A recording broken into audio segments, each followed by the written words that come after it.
ఒక రోజు ఫోన్ లో యాప్ చూసాను, గే యాప్ అని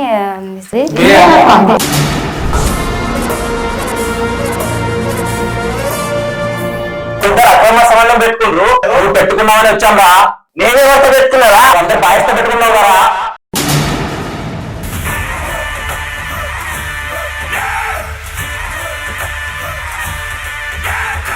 ఏం మాట్లాడుతున్నావు నువ్వు? చూసా, వీడియో కూడా తీసా.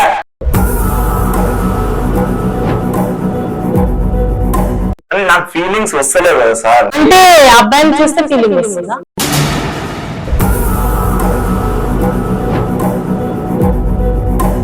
గే యాప్ ఏంటమ్మా?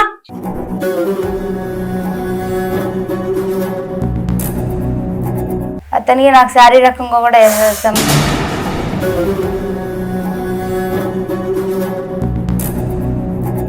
ఇద్దరిని సమానంగా చూస్తాం, తప్పేటుందో అటు వేలెత్తి చూపిస్తాం.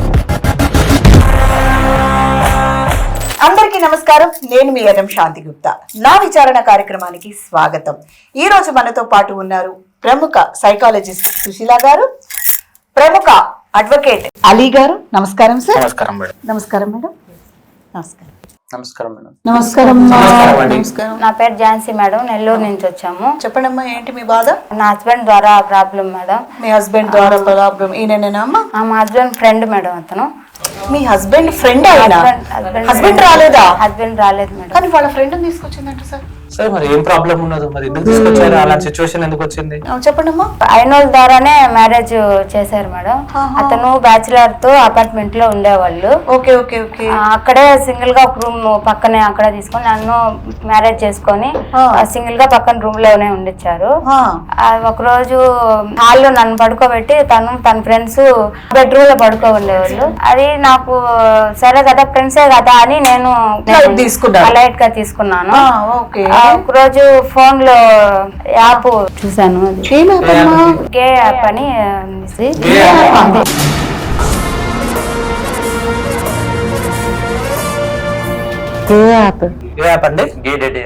గే డేటింగ్ యాప్. Dating app. అంటే గే డేటింగ్ యాప్ యూజ్ చేసేవాడు మీ హస్బెండ్?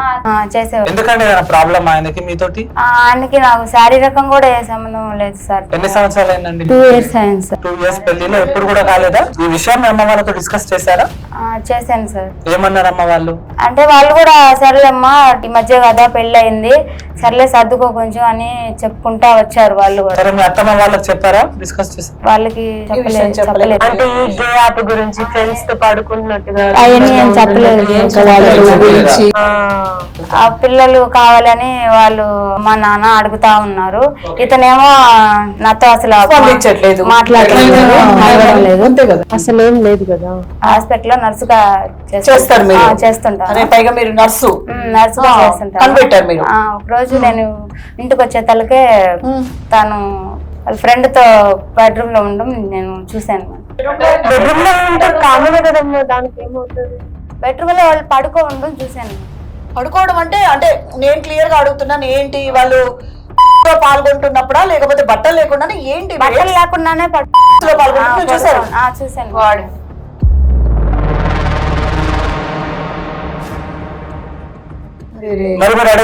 అడిగాను సార్, నేను అడిగాను. నాకు వద్దు, ఇంకా నువ్వు నాకు పట్టించుకోవట్లేదు, నువ్వు ఇట్లా గానీ నాకు తెలీదు. ఫోన్ లో కూడా ఈ యాప్ చూసాను నేను, ఇప్పుడు చేస్తున్నావు నువ్వు, ఇప్పుడు నేను వచ్చే తలక కూడా ఈ నడుము నన్ను పట్టించుకోకపోతే ఏందా అనుకున్నా. నేను పెద్దగా పట్టించుకోలేదు అన్ని అడిగాను సార్ నేను. అతను ఏం చెప్పాడమ్మా? అతను నన్ను వదిలేసి వెళ్ళబాకు, అది ఇదని వదిలేస్తే అట్ట అది ఇదని మాట్లాడుతుంది. ఒకటి నాకు చెప్పండి అమ్మా, 2 సంవత్సరాలు మీ పెళ్ళై ఉంది. ఇవాళ రేపు పెళ్ళైనా 1-2 రోజులే కొంచెం దూరం పెడితే అవుట్ వచ్చేస్తున్నది. 10 రోజుల తర్వాత కథం విడాకులు అవి ఇవి ప్రొసీజర్ స్టార్ట్ చేస్తున్నారు. మరి 2 years నుంచి మీరు ఎలా ఓపికతో ఉన్నారు? అతను వాళ్ళ ఫ్రెండ్స్ తో అపార్ట్మెంట్ లో ఉండేవాడు కదా సార్. సరే వాళ్ళతో కలిసి అక్కడ పడుకునేవాడు కదా అని నేను లైట్ గా తీసుకున్నాను సార్. పెద్దగా వస్తున్నారు కదా. ఓకే, మీరు ఏదో ఫ్రెండ్స్ వస్తున్నారు, ఏదో బెడ్రూమ్ లో ఉంటున్నారు, పడుకుంటున్నారు, చలో దోస్తానా ఫ్రెండ్షిప్ నడుస్తుంటది. కానీ మీరు అన్ఎక్స్పెక్టెడ్ గా చూసారేమో. సార్ గే డేటింగ్ యాప్ చూసినప్పుడు అన్నా మీకు డౌట్ రాలేదా కొంచెం అన్నా? వచ్చింది సార్, కానీ నేను అడగలేదు అతన్ని. అది అడగలేకపోయారు. అడగలేకపోయా. మీకు తెలుసా అంటే మరి మీ ఫ్రెండ్ ఇలాంటి వాడని? నాకు తెలుసు సార్, నాతో కూడా ఒకసారి బ్యాడ్ గా బిహేవ్ చేశాడు, దానికి నేనే సమాధానం చెప్పగలను సార్. అవునా? అంటే అతను గే అని మీరు సమాధానం ఇవ్వగలుగుతారు. మీతో ఎలా బిహేవ్ చేశాడు? నాతో రొమాంటిక్ గా గానీ బయటికి వెళ్ళేటప్పుడు చేస్తా అంటే నార్మల్ గానే అనుకున్నాను. ఇలాంటి వాడు నాకు తెలియదు, ఆ తర్వాత తెలిసింది సార్. అంటే ఎలా తెలిసింది ఆ తర్వాత? అతను డేట్ యాప్ లో వేరే వాడిని బుక్ చేసుకున్నాడు, అప్పుడు చూసాను సార్. ఓకే, బుకింగ్ కూడా వేసుకుంటారా? బుకింగ్ కూడా. అసలు ఎలా ఉంటుంది అసలు గే డేటింగ్ యాప్? అది నాకు కూడా తెలుసు సార్. మీరు అయితే మామూలుగా చూసారు ఆయన బుకింగ్ చేసుకోవడం. సార్ ఇది ఇప్పుడు విషయం ఏంటంటే ఆమెకు కూడా డౌట్ రాకపోవడానికి కారణం ఒక అబ్బాయి అమ్మాయితో ఉంటేనేమో ఇమీడియట్లీ ఆలోచనలు మారిపోతాయి, కానీ ఒక అబ్బాయి తిరుగుతున్న అబ్బాయి ఏదైనా మాట్లాడుకున్నా ముచ్చట పెట్టుకున్నా అంతగా డీప్ గా రాదు కదా. అందుకోసమే ఆ అమ్మాయి కొంచెం టైం తీసుకున్నట్టుంది. కానీ ఇప్పుడు పరిస్థితి మరీ దారుణంగా ఇతనితోనే బిహేవ్ చేశారని కూడా చెప్తున్నాడు. స్ట్రైట్ ఫార్వర్డ్ గా వచ్చి చెప్తున్నాడు, డైరెక్ట్ వచ్చి. సార్ దీన్ని కేసుని మనం ఎలా పరిగణించగలుగుతాము? చాలా సివియర్ కేసు. అసలు ఫ్రాడ్ గా పెళ్లి చేయడం కిందికి వస్తుంది. తను గే అంటని తెలిసి కూడా, తను సంసారానికి పనికి రావడం తెలిసి కూడా ఒక ఆడపిల్ల జీవితాన్ని నాశనం చేయడం అనేది చాలా పెద్ద క్రిమినల్ యాక్ట్. అసలు ఈ పెళ్లి అనేది వ్యాలిడే కాదు. పెళ్లి చేసిన వాళ్ళందరికీ చాలా కఠినంగా శిక్షలు అనేవి అవుతాయి. చాలా పెద్ద పెద్ద సెక్షన్స్ వచ్చాయి దీని కింద. అన్ని సెక్షన్స్ మీద వాళ్ళు ఖచ్చితంగా చట్టపరమైన యాక్షన్ వాళ్ళ మీద తీసుకుంటారు. ఎందుకంటే మీరు జీవితం నాశనం చేస్తారు. ఇప్పుడు ఎంత చేసినా కూడా మీరు తనతో పాటు సంసారం చేయలే అంటున్నారు కదా. ఒక్క రోజు ఉన్నా 2 రోజులు ఉన్నా కూడా రేపు డివోర్స్ అనేది మీరు తీసుకోవాల్సిందే. ఇంకో డివోర్స్ అనేది మీరు ఎక్కడికి వెళ్ళినా మళ్ళీ పెళ్లి చేసుకుంటే మీరు డివోర్స్ అని మీకు ఒక స్టాంప్ పడిపోతుంది. అక్కడ ఏం జరిగిందో మనకు తెలియదు, కానీ స్టాంప్ అయితే పడిపోతుంది. అన్నెసెసరీ స్టాంప్ ఇది. మేడం ఇప్పుడు ఈ అమ్మాయి అంతర్మదనము చాలా నాకు వింటేనే చాలా బాధ అనిపిస్తుందండి. అంటే ఏంటంటే అమ్మాయి జీవితం చెక్కు చెదరండి. అవును, పాపం భర్త దగ్గరికి రాలేదు, కానీ సొసైటీలో ఏమైపోయిందంటే పెళ్లి అయిపోయింది అన్న పేరు పడిపోయింది. అవును. ఆ అమ్మాయి బాధని మీరు ఏ రకంగా అమ్మాయికి ఒక ఉదాహరణ అనేది మనం ఇవ్వగలము కాస్త చెప్పండి మేడం. సరే మేడం.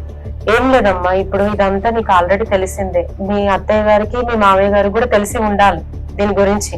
లేదు వాళ్ళకు కూడా తెలియదు అని అనుకుంటే ఇంకా అప్పుడు అందరిని కూర్చోబెట్టి మాట్లాడాల్సి ఉంటుంది. మాట్లాడేసి తన గురించి వివరంగా చెప్పాల్సి ఉంటుంది. వీటన్నిటికంటే ముందుగా ఒకసారి అబ్బాయికి టెస్ట్ చేయాలి. ఇప్పటి వరకు మీరు ఏమైనా ప్లాన్ చేసుకున్నారా? టెస్ట్ కి ఏమైనా వెళ్ళారా? లేదు మేడం, ఎలాంటి టెస్ట్ చేయలేదు. ఇంకా టెస్ట్ చేయాల్సి ఉంటుంది. ఎందుకంటే ఇప్పుడు ఆ అబ్బాయి ఒకవేళ ఇప్పుడు వస్తాడేమో, వచ్చి అంటాడేమో డైరెక్ట్ గా నేను నీకు చెప్పానా ఇలా అని మీ మీద ఫ్రెండ్స్ అలా పడుకున్నామని చెప్పొచ్చు. తర్వాత మళ్ళీ మీ మీదకి రావచ్చు తిరిగి. టెస్ట్ చేయించుకొని దానికి ఒక వివరణ వచ్చిన తర్వాత అప్పుడు ప్లాన్ చేసుకుందరు. ఓకేనా? ఇంకా అందులో ఇంకొక విషయం ఏంటి అంటే ఇప్పటి వరకు జరిగిన దాంట్లో ఏమి మీ ఇద్దరి మధ్య ఎలాంటి శారీరకంగా లేదు కాబట్టి నువ్వు భయపడాల్సింది ఏం లేదు. ఓకేనా? ఇందులో మాత్రం కొంచెం జాగ్రత్తగా మీరు ఆలోచించండి. మీరు తీసుకునే నిర్ణయం తోటి మేమంతా సపోర్ట్ చేస్తాం మీకు. అలాగానే నేను చెప్పి నా జీవితం 2 సంవత్సరాలు అయిపోయింది, ఇప్పుడు నేనేం చేయాలి, నేను ఎటు కాకుండా ఆగిపోతున్నాను, మా కుటుంబంలో నా పరిస్థితి ఏంటి, అలాంటి ఆలోచనలు పెట్టుకోవద్దు.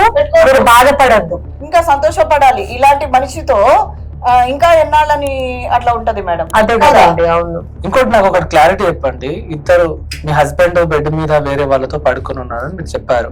ఓకే, గే డేటింగ్ యాప్ యూజ్ చేస్తాడని మీరు చెప్పారు. కానీ ఎప్పుడైనా ఈ 2 years రిలేషన్షిప్ లో మీతో ఫిజికల్ అవ్వలేదు. ఓకే, కానీ దాని తప్ప మీకు ఏదైనా బాధ పెట్టాడా, మిమ్మల్ని ఇబ్బంది పెట్టాడా, కొట్టాడా, తిట్టాడా, హింసించాడా? చెప్పండి. లేదు సార్, అలాంటిది ఏం. మంచోడే, అన్ని విషయంలో మంచోడు, అన్ని విషయంలో మంచోడు. నీకు ఏం లోటు లేకుండా చూసుకుంటున్నాడమ్మా. అంత ప్రేమగానే ఉంటాడు, అంతా బానే ఉంటది. ఆ విషయం మాత్రమే ఇది ఏమీ లేదని అంటున్నారు. అంటే గే డేటింగ్ యాప్ లో బుక్ చేసుకోవడం, రప్పించుకోవడం అనేది ఇవాళ రేపు సొసైటీలో అది కరెక్ట్ కాదు కదా. సరే, అది కనిపెట్టినోడే వాడు అట్లా చేయడం ఏంటి? ఇదేం యాప్స్ సార్, జీవితాలంతా నరకయాతం చేసేస్తున్నాయి. ఇదేం యాప్స్ అండి? చాలా మంది యూజ్ చేస్తున్నారు. నాకు కూడా మొన్న ఒక కేసు వచ్చిందండి. గే డేటింగ్ యాప్ ఇన్స్టాల్ చేసుకుంటున్నారు, దాంట్లో చూసుకుంటారు, బుక్ చేసుకుంటారు. దాంట్లోనే ట్రాన్స్జెండర్స్ ఉంటారు, దాంట్లోనే గేస్ ఉంటారు, దాంట్లోనే లెస్బియన్స్ ఉంటారు, అందరు ఉంటారు. చూస్తారు, బుక్ చేసుకుంటారు, తప్పించుకుంటారు. ఇవాళ బయటకు వెళ్ళి వెతికే అవసరం లేదు, అన్ని ఫోన్ లో దొరికిస్తారు. వెళ్ళ మీదనే దొరికేస్తున్నాయి ప్రతిదీ. ఇప్పుడు మీకు ఏం కావాలనుకుంటున్నారమ్మా? మీకు ఏ విధంగా మేము సహాయపడగలం మీరు చెప్పండి. అతని నుంచి నాకు విడాకులు కావాలి సార్. విడాకులు కావాలి. అంతకుమించి ఇంకేముంటుంది? అత్తమామల నుంచి ఎలాంటి ప్రెషర్ వస్తుంది? అత్తమామ బాగా చూసుకుంటారు? బాగా చూసుకుంటారు సార్. పిల్లలు కావాలని వాళ్ళు 2 సంవత్సరాలు కదా, అవును. ఎవరైనా ఆలోచిస్తారు. సరే అండి, మీకు విడాకులు కావాలనుకుంటున్నారు, మీకు ఈ గ్రౌండ్ మీద ఖచ్చితంగా విడాకులు వస్తాయి, 100% విడాకులు వస్తాయి. మీరు కోర్టులో పిటిషన్ వేస్తే మీకు విడాకులు వస్తాయి. విడాకులు అనేది 2 రకాలుగా ఉంటాయి మేడం. ఒకటి మీరు వెళ్ళి కోర్టులో కంటెస్ట్ చేసే విడాకులు, రెండోది మీరిద్దరు సామరస్యంగా మాట్లాడుకుని తీసుకునే డివోర్స్, మ్యూచువల్ డివోర్స్. అని మ్యూచువల్ డివోర్స్ కి వస్తాడా మరి మనం మాట్లాడితే? రారు సార్. రారా? ఖచ్చితంగా రారా? ఎందుకు రారు? మరి మీరు అడిగారా తనతోటి నాకు డివోర్స్ కావాలి అని చెప్పి? అడిగాను అతన్ని, నేను ఇవ్వను అని అన్నాడు. ఇవ్వను అంటున్నారా? మరి చెప్పకపోయారు, మరి ఇదంతా చేయడం ఏంది, తప్పుగా ఎలా చేయడం, మరి అవన్నీ మానుకోండి, నాతో మంచిగుంటాను నేను చెప్పలే. మాట్లాడారు అసలు కూర్చొని మీరిద్దరు మాట్లాడుకున్నారా దీని గురించి? లేదు మేడం. ఇద్దరు కలిసి మాట్లాడుకోలేదు ఇంకింత. అయితే ఇలాంటి సిచ్యువేషన్ లో మీ మదర్ ఫాదర్ కి మీరు ఇన్ఫార్మ్ చేయాలి కదా ముందుగా. మీ ఫాదర్ మదర్ కి చెప్పాలి కదా, వాళ్ళ సపోర్ట్ తీసుకోవాలి కదా. చూడండి అమ్మా, చూడండి నాన్న, మీరు చాలా సెన్సిటివ్ కూడా, సెన్సిటివ్ ఇష్యూ. మీరు చూపించిన పిల్లని మ్యారేజ్ చేసుకున్నా కానీ నన్ను చూడండి ఎలా వెళ్ళాడు, నా జీవితం ఇలా అయిపోయింది. వాళ్ళకి షేర్ చేయాలమ్మా, షేర్ చేయండి వాళ్ళతో కూడా. అవును, అమ్మా నాన్నకి ఎందుకు చెప్పలేకపోయావమ్మా? అంటే ఇక్కడ దాకా వచ్చి అంటే కొత్త పర్సన్స్ కి చెప్పగలిగావు, మరి అమ్మా నాన్న నీ మంచిగా కోరుకుంటారు కదా, మరి వాళ్ళకి ఎందుకు నా చెప్పలేకపోయావు? మంచి కోరుకుంటారని వాళ్ళకి చెప్పలేదు మేడం. నేను బాధపడతారనే ఆలోచనతోనే. కానీ ఇక్కడ మీరు కోరుకునే దానికి కూడా బాధపడతారు, డివోర్స్ కావాలని కోరుకుంటున్నారు కదా, దాని వల్ల కూడా బాధపడతారు. అట్లయినా తెలుస్తుంది కదా. కానీ ఇదంతా చెప్పాలి, ఇదంతా చెప్పాల్సి ఉంటుంది. నువ్వు ఎంత కాదు అనుకున్నా దాచినా కూడా ఇప్పుడు మీరు కంపల్సరీ మీరు డివోర్స్ కి అప్లై చేసుకుంటే అక్కడ కావాల్సిందే కదా. సరే, యాజ్ ఏ ఫ్రెండ్ మీరు ఉన్నారు, మరి మీరు డిస్కస్ చేయలేదా? లేదు సార్, అంతగా పట్టించుకునేవాడిని కదా నేను. ఈ పాప చెప్పిన తర్వాత నాకు అర్థమైంది. అదే అండి, ఇట్లా ఎందుకు సతాయిస్తున్నావు, డివోర్స్ ఇచ్చారు మరి ఆమె లైఫ్ ఆమె. మీ ఫ్రెండ్ చెప్పలేదా మీరు? లేదు, చెప్పాను మేడం. ఒకసారి మీరు మాట్లాడి చూసారా? మాట్లాడాను మేడం, కానీ వాడు వినట్లేదు. మీ మాట వినట్లేదు? వినట్లేదు. పోనీ ఒప్పుకున్నాడా? ఎస్ ఆయన గే అనేసి ఒప్పుకున్నాడా? అతను ఒప్పుకోడు మేడం. అది కూడా ఒప్పుకోడు. ఎవరు తనని తానట్లు అదే ఈజీగా ఒప్పుకోరు కదా, ఎందుకంటే పెళ్లి చేసుకున్నాడు, ఇప్పుడు అందరు కళ్ళ ముందు ఉన్నాడు. పెళ్లి అవ్వక ముందు వేరు, పెళ్లి అయ్యి ఇప్పుడు 10 మందిలో కనిపిస్తున్నాడు, 10 మంది వచ్చారు పెళ్లికి, మరి ఎలా ఒప్పుకుంటాడు? మళ్ళీ విడాకులు అయితే అందరూ అడుగుతారు ఎందుకైందని, బయటపడుతుంది బండారం. సరే, ఇప్పుడు ఆయన గే అయితే మనం తప్పుగా చెప్పే, దేవుడు అందరికీ ఒకేలా సృష్టించాడు. కాదనట్లేదు సార్, వాళ్ళు నిజంగా కూడా వాస్తవానికి ప్లాట్ఫామ్ మీద చెప్తున్నాను, ఎవరికి ఇచ్చిన లైఫ్ రూల్ వాళ్ళవే సార్, కానీ అతనితో పాటు ఇంకొకరి జీవితాన్ని ముడేసుకున్నాడు కదా సార్, అది తప్పు కదా. వాళ్ళ జీవితాన్ని నాశనం చేస్తారు, రైట్ అయితే వాళ్ళకి లేదు కదా, అది అంటున్నాం కదా సార్. ఇక్కడ వాళ్ళని తప్పు అనట్లేదు కదా సార్. సో ఈమెకి జరగాల్సిన న్యాయం ఏమిటో అతన్ని కాస్త ఒకసారి పిలిచి అతనితో మాట్లాడుతున్నా తేలుతుందేమో సార్. మరి కదా సార్, పిలిపిద్దాము. చెప్పండి అమ్మా, మీ వారి పేరేంటి? శ్రావణ్ మేడం. పిలుద్దామా అమ్మా అతన్ని? లొకేషన్ పెట్టాను మేడం, కిందనే ఉన్నాడు. వచ్చాడు. మీరు ఆల్రెడీ పెట్టారు? వచ్చాడా? రమ్మని చెప్పండి. మీరిద్దరు ఇక్కడ వచ్చారేందా? ఏంది ఆయన దొరుకొని వచ్చినావు? ఇద్దరు కలిసి అక్రమ సంబంధం పెట్టుకుంటారా? ఏంది చెప్పలేవు? నీ గురించి చెప్పడానికి వచ్చాం ఇక్కడ. నా గురించి ఏం చెప్పడానికి వచ్చావురా? చెప్తారు. నువ్వు ఎందుకు వచ్చావురా? నీ గురించి చెప్పడానికి వచ్చారా? ఏం చెప్పడానికి వచ్చినావురా? ఇద్దరు అక్రమ సంబంధం పెట్టుకుండ్రు, నువ్వు పెట్టుకున్నావని వచ్చాంరా. నేనే వర్త పెట్టుకున్నారా? అందరు బాధ్యత పెట్టుకున్నావు కదా.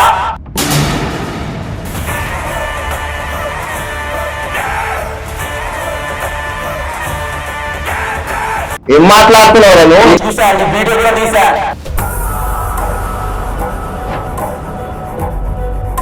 ఎక్కడ చూసావు? ఎక్కడ చెప్తున్నావు? బెడ్రూమ్ లో తీసి వీడియో తీసా. ఏం మాట్లాడుతున్నావు? ఏం మాట్లాడవా? నిజమే కదా మాట్లాడేది. ఏం మాట్లాడుతున్నావు? నిజమే కదా మాట్లాడేది. వాటితో అక్రమ సంబంధం పెట్టుకున్నావా? నువ్వు పెట్టుకునింది అక్రమ సంబంధం. నువ్వు ఎప్పుడు చూసినావు? ఆయన దొరుకుని వచ్చినావు కదా. నేనేగా చూసింది 2 కళ్ళతో. పక్కన కూర్చుంది కదా మళ్ళా. నేనేగా 2 కళ్ళతో చూసింది. నువ్వు చూసినా? చూసా, కల్లారా చూస్తున్నా కదా. మీరు దేవుడు తిరిగేది వీళ్ళు చెప్పేది అంతా అబద్ధం సార్. వీళ్ళు వాళ్ళ కల్లారా చూస్తున్నారు, పక్క పక్కన కూర్చుండ్రు. అంటే ఏమున్నది వాళ్ళిద్దరి మధ్య? లేదు, అక్రమ సంబంధం ఉంది. చూసారా కళ్ళతోటి? ఈయన కనిపిస్తుంది కదా సార్, పక్కన కూర్చుండ్రు కదా. కూర్చున్న ప్లేస్ లో మామూలు కూర్చుంటే ఎట్లయితది? హస్బెండ్ కూర్చున్న ప్లేస్ లో కాదు, తోడుగా తీసుకొచ్చుకున్నది. అట్లెట్లా తోడుగా తీసుకొస్తాయి? వచ్చాం ఇక్కడ. ఏం తప్పు చెప్పడానికి వచ్చినావురా? నిన్ను బెడ్రూమ్ లో నేను చూసా. ఎప్పుడు చూసా? ఎందుతో పడుకోవడం నిన్ను చూసా. ఎప్పుడు చూసినావు? నువ్వు ఎట్లా వస్తావురా? నువ్వురా ఏడుస్తా ఉంటే నా దగ్గర నేను నీ గురించి చెప్పడానికి వీళ్ళగానికి వచ్చా. ఏం మాట్లాడుతున్నా? ఏమన్నా అర్థమవుతుందా? ఏం మాట్లాడుతుందా ఆయన? నిజమే కదా మాట్లాడాడు. ఏం నిజం మాట్లాడు? చూసిందే మాట్లాడామో. ఏం చూసిండు? ఏం మాట్లాడు?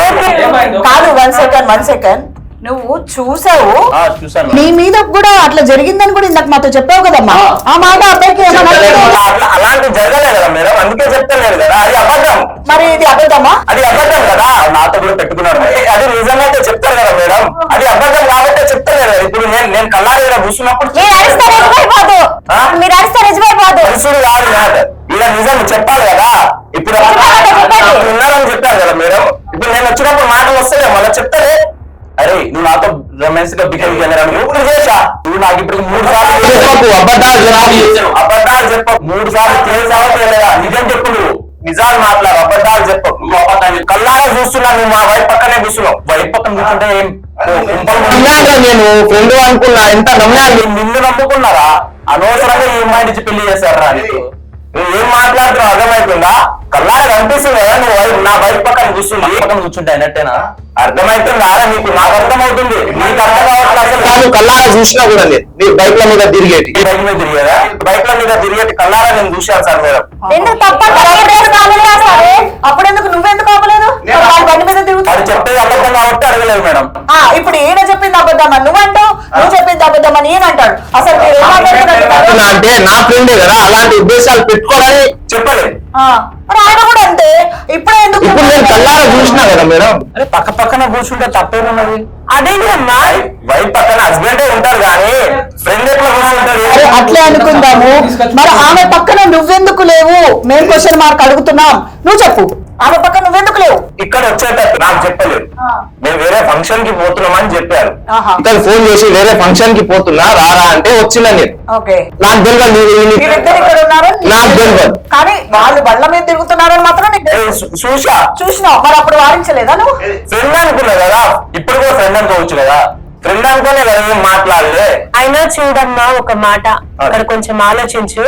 పక్కన కూర్చున్నంత మాత్రం ఏదో జరగదు. అసలు అందరి మంది అసలు నువ్వు ఎప్పుడైతే తప్పుగా అనుకోని వాళ్ళిద్దరు బండి మీద తిరుగుతున్నారని ఎప్పుడైతే చూసిన తప్పుగా అనుకున్నావో అప్పుడే ఆపేది ఉండే. ఫ్రెండ్ అయితే ఇంకొకరైతే తప్పు జరుగుతుంటే ఏ భర్త కూడా ఊరుకోడు. అప్పుడు చెప్పాను. అదే ఇంకొక విషయం, నీ ఫ్రెండ్ అయినా సరే నీ ఫ్రెండ్ బండి మీద నీ భార్య ఎక్కుతుంటే నువ్వు సహించవు. నువ్వేం చేస్తున్నావు? మరి అమ్మాయి అవసరం తీర్చేవాడివే కదా భర్తగా, మరి నువ్వు తీసుకెళ్ళొచ్చు కదా. చెప్పా, అప్పుడు కూడా చెప్పా, ఇంట్లో కూర్చోబెట్టి చెప్పా, ఆయన తను తిరుగుతున్నావు కదా అంటే మీ ఫ్రెండే కదా మీరే పంపించారు కదా అంటే నేనేదో అవసరాల వేరే ఒప్పుకుంటున్నాడు, నువ్వు పంపిస్తేనే వెళ్ళింది. ఏదైనా మార్కెట్ కి పోయేటప్పుడు నా ఫ్రెండే మా అన్న లెక్కనే అనుకునే పంపించారా అని ఇలాంటి వాళ్ళని తెలియదు కదా. అసలు ఏం జరిగిందని బాబు ఒక మాట కాదు. అసలు ఏదో ఉంది మేడం, ఆయన ఊరికే ఆవేశపడుతున్నాడు. ఏదో ఉంది. ఒక మాట కొంచెం కాము, శాంతించు కొంచెం. వచ్చిన కాడ నుంచి అదే ఫ్లో లో వాళ్ళిద్దరిని అంటున్నావు. అసలు ఇక్కడ సిచ్యువేషన్ నీకు అర్థమవుతుందా? అసలు వాళ్ళు ఇక్కడ ఎందుకు వచ్చారో తెలుసా? తెలియదు మేడం. మరి ఎందుకంటే బీపీ పెంచుకుంటున్నావు? దేనికి వచ్చారో తెలియదు. దేనికి వచ్చారు అడగాలది, నువ్వు వర్లడం కాదు, అడగాలి. ఫస్ట్ అడుగు, ఏంటి మ్యాటర్ అడుగు. అసలు సినిమా ఏంటి తెలుసా? నీకు అంతా అర్థమైంది వాళ్ళిద్దరు చూడగా. ముందు డ్రామా చేస్తున్నావు ఎందుకు? ఇప్పుడు నేను క్వశ్చన్ చేయకూడదు. ఏం డ్రామా? ఏం డ్రామాలు? ఏం డ్రామా చెప్పు. వింటావా? కొంచెం కాముగా ఉండు. చెప్పు తల్లి, నువ్వు మంచిగా చెప్పి ఇప్పుడు మళ్ళీ. మీరు మొదటి నుంచి చేసిన తప్పే కదా, తప్పు గురించి చెప్పనాటికే వచ్చావు. ఏం తప్పు చేశా? ఏం తప్పు లేదు. ఫస్ట్ విను విను. మీరు కొట్టలేదు, తిట్టలేదు, ఏం నన్ను ఒక మాట అనలేదు. మీరు బ్యాచులర్ గా ఉన్నారు, నన్ను మ్యారేజ్ చేసుకున్నావు. అవును, బ్యాచులర్ రూమ్ లో అక్కడే ఉన్నాం మనం. 2 years అయింది మనకు పెళ్ళయి. పెళ్ళైన కాడి నుంచి మీరు నన్ను ఒక్క రోజన్నా దగ్గరికి తీసుకున్నారా? చెప్పు సమాధానం చెప్పు. దగ్గరికి ఒక్క రోజన్నా నన్ను తీసుకున్నారా? తీసుకోలే మేడం. ఒక్క రోజన్నా నాతో మాట్లాడారా? నాకు ఉండాలంటే తీసుకోలే. మరి పెళ్లి చేసుకున్న వ్యక్తి 2 సంవత్సరాలు భార్యను దూరంగా ఎవరు పడతారు? దానికి కూడా చెప్తా మేడం, పెళ్లి చేసుకున్నా అంటే మా ఇంట్లో బాధపడుతుండ్రని వాళ్ళు చెప్తుండ్రని వాళ్ళ కోసమని చేసుకున్నా. అంటే మీకు ఇష్టం లేదా పెళ్లి? వాళ్ళ కోసమని చేసుకున్నా, మా ఫ్యామిలీ మెంబర్స్ కోసమని నేను పెళ్లి చేశాను. సరే పెళ్లి చేసుకుంటే భార్యను సుఖంగా చూసుకోవాలి కదా బాబు. నాకు ఉండాలనిపిస్తలేదు కదా. మరి పెళ్లి చేసుకొని ఉండకుండా ఎవరు అనిపిస్తలేదు కదా, అందుకే నేను ఆమె హాల్లో పనుకోబెట్టి నేను బెడ్రూమ్ లో పోయి ఒక్కరిగా పడుకున్నావా బెడ్రూమ్ లో? పెట్టుకున్నాను. ఫ్రెండ్స్ ఎందుకు వచ్చారు మధ్యలోకి? ఫ్రెండ్స్ అంటే గర్ల్స్ కాదు కదా, జెంట్సే కదా, వాళ్ళతో పనుకున్నాను. గర్ల్సా బాయ్సా పక్కన పెట్టు. ఫస్ట్ ఎందుకు వచ్చారు ఫ్రెండ్స్ అది చెప్పు, సమాధానం చెప్పు. అది న్యాచురల్ కాదు. నేను ఇంతకు ముందు బ్యాచులర్ ఉండేటప్పుడు కూడా ఇప్పుడు నీకు పెళ్ళైందమ్మా, ఇప్పుడు నీకు పెళ్ళైంది. నాకు ఆమెతో ఉండాలని లేదు కదా. ఉండాలని లేకపోతే నువ్వే నీ ఫ్రెండ్ దగ్గరికి వెళ్ళి ఉండేదంటది. ఫ్రెండ్స్ ఇంటికి తెచ్చుకొని బెడ్రూమ్ లో తెచ్చుకొని డోర్ పెట్టుకొని ఏం చేస్తున్నావు? అవునమ్మా, నువ్వు రూమ్ లోనే వరకు ఫ్రెండ్స్ తీసుకొని వెళ్ళడము సరే. మరి నీకు ఒకటి అసలు అర్థమవుతుందా? కొంచెమన్నా తెలివి ఉందా, బుర్ర ఉందా ఏమన్నా? అసలు ఫ్రెండ్స్ లో ఎవరైనా రూమ్ బయట చేసే పని ఎంత పెళ్ళైనా చిన్న నీకే కాదు, ప్రతి మగవాళ్ళు అదే చేస్తారు. ఇంటికి తీసుకొచ్చి రోజులు ప్రతి రోజు రూమ్లలోకి తీసుకొచ్చి బెడ్రూమ్ లో పడుకొని భార్యను తీసుకెళ్లి ఓపెన్ గా హాల్లో పడుకోకు. ఏందమ్మా అది? నాకు ఉండాలని లేదు. అలాంటప్పుడు పెళ్ళి చేసుకున్నారు. మా ఫ్యామిలీ మెంబర్స్ చేశారు సార్, నాకు లేదు కదా. మీ ఫ్యామిలీ మెంబర్స్ చేశారు కానీ ఒక ఆడపిల్ల బాధపడతారని వదులుతలేను అంతే. అంటే అలాంటప్పుడు ఒక ఆడపిల్ల జీవితం నాశనం చేయాలను నాశనం చేస్తలే కదా, ఆమె కొడతలే తిడతలే ఏం చేస్తలే. నేను జాబ్ చేసుకుంటున్నా, నా వర్క్ నేను చేసుకుంటున్నా, సంపాదిస్తున్నా, తెచ్చి పెడుతున్నా కదా. ఆమె జాబ్ ఆమె మీ అమ్మ వాళ్ళు ఆమె పిల్లలు అవ్వట్లేదని మాట్లాడుతున్నారంట. సమాజం కూడా ఆమె అన్ఫిట్ పిల్లలు అవ్వట్లేదని. అసలు ఇక్కడ జరిగేది ఏంటో అని మీ ఇద్దరికి తెలుసు, కానీ సమాజం ఏమనుకుంటుంది ఆమె ప్రాబ్లం ఆమె వల్లనే పిల్లలు అయితే లేరు అని ఆమె రాంగ్ గా పోర్ట్రేట్ అవుతుంది. సో ఇప్పుడు మీరు చెప్పండి, పిల్లల కోసం పిల్లలు అవ్వట్లేదంట. ఏ ఆడదానికైనా లోపల ఫీలింగ్స్ ఉంటాయి, పిల్లలు కావాలని ఉంటది. సమాజం తనకు కూడా పిల్లలు అయితేనే రెస్పెక్ట్ ఇస్తుందని చూస్తుంది. నాకు ఫీలింగ్స్ వస్తలేవు కదా సార్. ఫీలింగ్స్ రాని నేను ఎట్లుంటా? అసలు అమ్మాయిని చూస్తే నేను ఫీలింగ్ ఎట్లుంటా? ఏం మాట్లాడుతున్నాడు? సరే ఇక్కడ అమ్మ నీకున్న అంటే అబ్బాయిని చూస్తే ఫీలింగ్ వస్తుందా?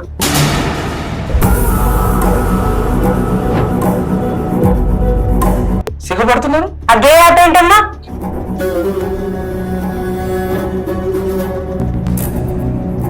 గే డేటింగ్ యాప్ ఏంటి చెప్పు? గే డేటింగ్ యాప్ ఏంటి? ఏంటి బాబు చెప్పండి, గే డేటింగ్ యాప్ ఏంటి చెప్పండి. అబ్బాయిలను బుక్ చేసుకొని చేస్తారు. ఏంటిది? అసలు ఇంతవరకు నాకే తెలియదు యాప్ ఉందని. చెప్పు. ఇప్పుడు ఎక్కడ పోయింది బాబు? ఎంత సౌండ్ చేసినావు? ఎక్కడ పడిపోయింది అనోరు? ఏమైంది? నిజం బయటకు వచ్చింది కదండి. మరి అదే షాక్ లో ఉన్నాడు, అర్థమవుతుంది కదా మేడం. నిజమేనా ఆ బాబు చెప్పేది? గే డేటింగ్ యాప్ చూడమ్మా, నిన్ను కించపరచాలని కాదు, నిన్ను తప్పుపరచాలని కాదు. ఒక విధంగా ఇక్కడ సిచ్యువేషన్ ఆడపిల్ల జీవితం, నీ జీవితం ఉంది. నీ గురించి తన గురించి ఆలోచించి మేము మాట్లాడుతున్నాం. ఎందుకంటే నువ్వు ఇంకా ఒప్పుకోవట్లేదు. నువ్వు ఒప్పుకోకపోతే ఇది ఈ రోజు మొత్తం మనం సాగదీసినా ఇది ఇలాగే కొనసాగుతుంది. ఒకటి ఉన్న వాస్తవం మీరు ఒప్పుకోండి, మీ నోటి నుంచే చెప్పండి. మీ వైఫ్ కి ఒక మంచి లైఫ్ రావాలని చెప్పి కోరుకోండి. అసలు ఏం జరిగిందో చెప్పండి. చెప్పమ్మా. అవును మేడం, నేను గే టైప్. ఓకే, మరి అలాంటప్పుడు పెళ్లి చేసుకోవద్దు కదమ్మా. ఫ్యామిలీ మెంబర్స్ ఫోర్స్ చేశారు కాబట్టి మ్యారేజ్ చేస్తాను. ఫస్ట్ నీకు తెలుసు నువ్వు అది అని. తెలుసు మేడం, నేను కూడా చాలా సార్లు చెప్దామని అనుకున్నా కానీ బయట సమాజంలో నా పేరు బ్యాడ్ అయిపోద్ది, నా జాబ్ వెళ్ళిపోద్ది, మా ఫ్యామిలీ మెంబర్స్ బాధపడతారని చెప్పలేదు. కానీ ఒక ఆడపిల్ల జీవితం నాశనం అయిపోతుంది, అది కనిపించలేదా నాన్న నీకు? ఎంతసేపు ఈ అబ్బాయి గురించి ఆలోచించాడు మేడం, ఆ అమ్మాయి గురించి ఆలోచించలేదు? కనీసం చెప్పాలి కదమ్మా ఆమెకి. మీరు తెలిసి నన్ను పెళ్లి ఎందుకు చేసుకున్నారు చెప్పండి. మా ఫ్యామిలీ మెంబర్స్ చెప్పారు కదా. ఫ్యామిలీ మెంబర్స్ చెప్తే నన్ను అన్యాయం చేసేస్తారా? నాకంటూ ఒక జీవితం ఉంది కదా. ఎప్పుడు నిన్నైతే ఎప్పుడు బాధ పెట్టలేదు. బాధ పెట్టారని నేను చెప్పలా. ఏ రోజైనా నన్ను దగ్గరికి తీసుకున్నారా? మీరు ఇట్లా అంటే నిన్నైతే ఎప్పుడు బాధ పెట్టలేదు కదా. బాధ మీకు ఈ ప్రాబ్లం ఉందని నాకు చెప్పారా? చెప్దాం అనుకున్నా కానీ చెప్పలేదు. 2 years అయింది, ఒక్కరోజు కూడా చెప్పాలనిపించలా మీకు? ఆ సిచ్యువేషన్ రాలేదు, చెప్పలేదు. అంటే మీరు ఇట్లా ఉన్నారా కదా అని అన్నయ్య లాంటి అన్నయ్యతో నాకు అక్రమ సంబంధం అంట కడతారా మీరు? ఏది కదా కట్టబోయే కదా బాబు. ఆవిడ అడిగే మాట కరెక్ట్. ఇప్పుడు రాగానే ఎన్ని మాటలు అనేసావు. అక్కడ కూర్చోబెట్టినందుకు కాసేపు నాకు కూడా బాధ అనిపించింది మేడం. కొంచెం నేను అందుకే మౌనంగా ఉన్నా. నాకు నిజంగా డౌట్ వచ్చింది, వీళ్ళిద్దరు అక్రమ సంబంధం గేమ్ ప్లాన్ ఆడుతున్నారు రైతం తోటని.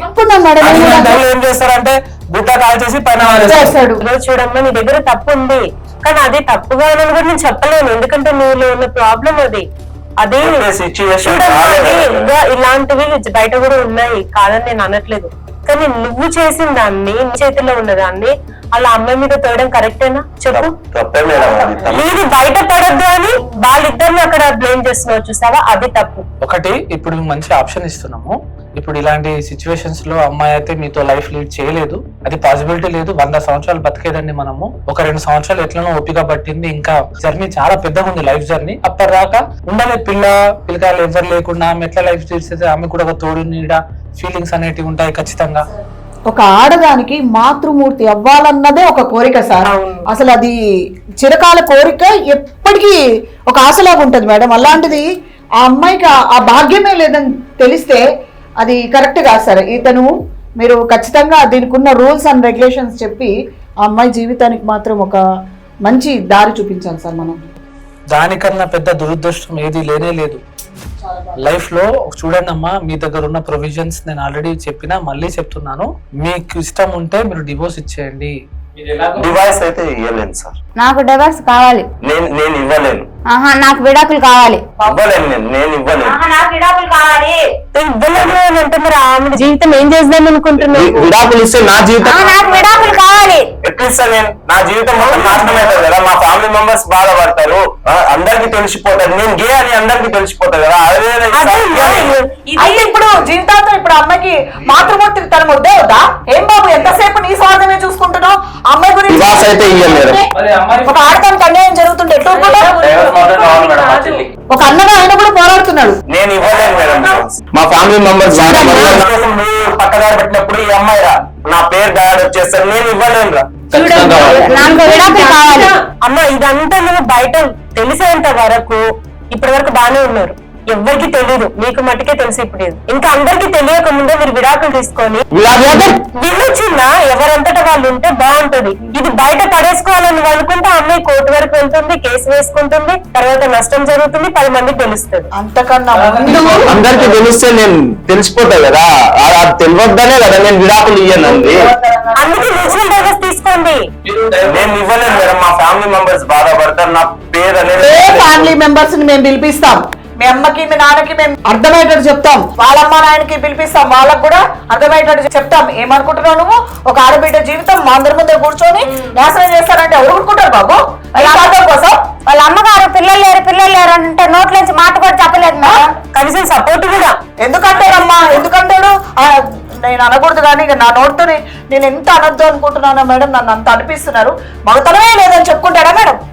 తల్లిదండ్రుల దగ్గర చెప్పుకోలేడు కదా, ఓ తల్లిదండ్రులకు చూపించలేడు కదా. అందుకని భార్యను ఏమన్నా అనని, ఆమెను ఎట్లయినా అనని. ఎందుకు? ఆమె వేరే ఇంటి నుంచి వస్తే ఆమెది ప్రాణం కాదు, ఆమెకు మనసు లేదు. నీ స్వార్థమే చూసుకో నువ్వు. ఇంకా ఒక మనిషిగా చూడండి అయ్యా. చూడండి బాబు, ఒకటే చెప్తున్నా, మీరు డైవర్స్ ఇవ్వడం తోటి సామరస్యంగా ఈ సమస్య పరిష్కరించబడుతుంది. లేదంటే ఆమె రేపు వెళ్ళేసి పోలీస్ స్టేషన్ వెళ్ళేసి నన్ను చీటింగ్ చేసి పెళ్లి చేసుకున్నాడు, నన్ను ఫ్రాడ్ చేసి పెళ్లి చేసుకున్నాడు, ఈయన ఇలాంటోడు అని చెప్తే 10 మందికి తెలుస్తుంది. సమాజంలో విడాకులు కాకుండానే మీరు బ్లేమ్ అయిపోతారు. కుటుంబం మొత్తం ఇందులోకి లాగాల్సి ఉంటుంది సార్. అప్పుడు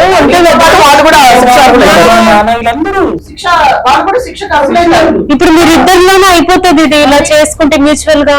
మీ ఇద్దరు లైఫ్ మేము జస్ట్ చెప్పడం వరకే, మేడం కౌన్సిలింగ్ ఇస్తారు, నేను లీగల్ పాయింట్ చెప్పడం వరకే, కానీ మీ ఇద్దరిని మేము ఫోర్స్ చేయలేము, కేవలం చెప్పడం వరకే మాది. అమ్మ మీకు కావాలంటున్నారు, మీరు వద్దనుకుంటున్నారు, కానీ ఇక్కడ న్యాయపరంగా చూడాలంటే డివోర్స్ ఇవ్వడంలోనే న్యాయం. ఒకళ్ళ లైఫ్ ని ఎన్ని రోజులని మీరు ఒక పక్షిని పంజరంలో పెట్టినట్టు పెడతారు? వదిలేండి, ఆమె లైఫ్ ఆమె బతికిస్తుంది. అదే నీ స్వార్థంతో నువ్వు ఆలోచించకమ్మా, నీ వల్ల తన జీవితాన్ని నీ చేతిలో బంధించేస్తున్నావు. ఆలోచించుకొని డిసిజన్ తీసుకోండి. చెప్తే ఇప్పుడే చెప్పండి, దాని లీగల్ ప్రొవిజన్స్ ఏమున్నాయో మేము మా త్రూ హెల్ప్ చేస్తాము, మేము ప్రొసీడింగ్స్ చేపిస్తాము. లేదా ఆలోచించుకొని చెప్తారన్నా చెప్పండి, మా టీం ఫాలో అప్ చేస్తారు మిమ్మల్ని, అప్పుడైనా హెల్ప్ చేస్తాం. కానీ నేను అది కాదు, నాకు ఇది కాదు, ఏదైనా కానీ అన్యాయం చేస్తే మాత్రం మేమే ముందుంది ఆమెకు సపోర్ట్ గా నేనే చేపిస్తాను. న్యాయం జరగడానికి న్యాయం కోసమే ఇక్కడికి వచ్చామమ్మా. నా విచారణ ఎప్పుడూ కూడా న్యాయం ఎటు ఉంటుందో అటే ఉంటుంది, న్యాయం చేసే పంపిస్తుందమ్మా. బాధపడకండి అమ్మా, ఏం కాదు, మిమ్మల్ని మేమందరం మీకు సపోర్ట్ గా ఉంటాము. ఎటు న్యాయం ఉందో అటు సపోర్ట్ ఇస్తాము, మీకైనా కానీ ఇతనికైనా కానీ. ఎందుకంటే ఇతని కూడా కోర్టులో వేస్తే టెస్టులు చేస్తారు, అన్ని చేస్తారమ్మా, అది తెలుస్తుంది మనకి. ఈ న్యాయం ఎటు ఉంటుందో మేమందరం అటు ఉంటాం. ఒకవేళ మీరు ఎడిచినంత మాత్రాన మీ సైడ్, గట్టిగా మాట్లాడినంత మాత్రాన ఇతని సైడ్ అట్లా ఉండమండి. ఇద్దరిని సమానంగా చూస్తాం, తప్పేటుందో అటు వేలెత్తి చూపిస్తాం. ఇప్పటి వరకు జరిగిందంతా ఒక పీడ కలలాగా అనుకో, ఇంకా నీ జీవితం మళ్ళీ డిసిజన్ మరి ఆలోచించుకొని చెప్తారా? మీ ఫ్రెండ్ తో చెప్తారా? ఎలా చెప్తారో చెప్పండి. ఆలోచించుకొని చెప్తారు. ఆలోచించుకొని చెప్తారా? చెప్పండి, ఖచ్చితంగా చెప్పండి సార్ నో అని. ఇంకా ఆలోచించుకోవడానికి 2 ఏళ్ళు సార్ కోర్టులో ఇచ్చినట్టు మీరు ఇంకా దానికి వాయిదాలు టైం ఇస్తూ ఉంటే అది ఒక ఆడబిడ్డ జీవితం సార్. ఇక్కడన్నా సరైన న్యాయం దొరుకుతుందనే కదా సార్ నా విచారణకు వచ్చింది. ఈ అమ్మాయికి ఇక్కడ న్యాయం చేసే పంపించేద్దాం సార్. బాబు, ఆ అమ్మాయిని ఒక్కసారి చూడు, ఆడబిడ్డ అట్లా ఏడుస్తుంది. అమ్మాయి బాధ కూడా నువ్వు, ఆ అమ్మాయి ఉసురు కూడా పోసుకొని, ఎవరు కూడా ఒక ఆడదానికి అన్యాయం చేస్తే ఎవరు కూడా బాగుపడినట్టు చరిత్రలో లేదు. అర్థం చేసుకొని మీరు అమ్మాయికి విడాకులు ఇచ్చేస్తే చక్కగా ఆయన అన్న స్థానము, ఆమెకు కూడా మేము కూడా అందరం ఆమెకు ఒక మంచి సంబంధం చూసి పెళ్లి చేసి ఆ అమ్మాయి జీవితాన్ని దయచేసి అర్థం చేసుకోండి. మీరు కూడా గ్రహించాలి, మన ఫ్యామిలీలో ఎవరైనా ఒక ఆడపిల్లకి ఇలాంటి అన్యాయం జరిగితే మనం సపోర్ట్ చేస్తామా మన ఆడపిల్లకి? అవునా కాదా? మన అక్కను, చెల్లెను, మన ఎవరైనా కానీ వాళ్ళ ఇంట్లోనే ఒక చెల్లి ఉండుంటే అలాంటి సంబంధం నువ్వు చూసి చేస్తుండేనా? అన్యాయం అయిపోతుంటే చూస్తుండేవాడుగా? ఆలోచించుకోండి మీరు, లేకుంటే చెప్పండి, మనం ప్రొసీడింగ్ స్టార్ట్ చేద్దాం. ఫోర్స్ ఏమీ లేదు, మీ మనసుతో మీరు ఆలోచించుకొని చెప్పండి. అలా ఇష్టం మేడం, ఆమె ఏమంటే మ్యూచువల్ అండర్స్టాండింగ్ అయితే వచ్చినాడు. ఏమ్మా ఇస్తానంటున్నాడు, మీరు వెళ్ళేసి కూర్చోండి, ఆ పేపర్లు ఏం కావాలో మొత్తం చెప్తారు మా వాళ్ళు, ఆ పేపర్లన్నీ ఇచ్చేయండి. సరేనమ్మా?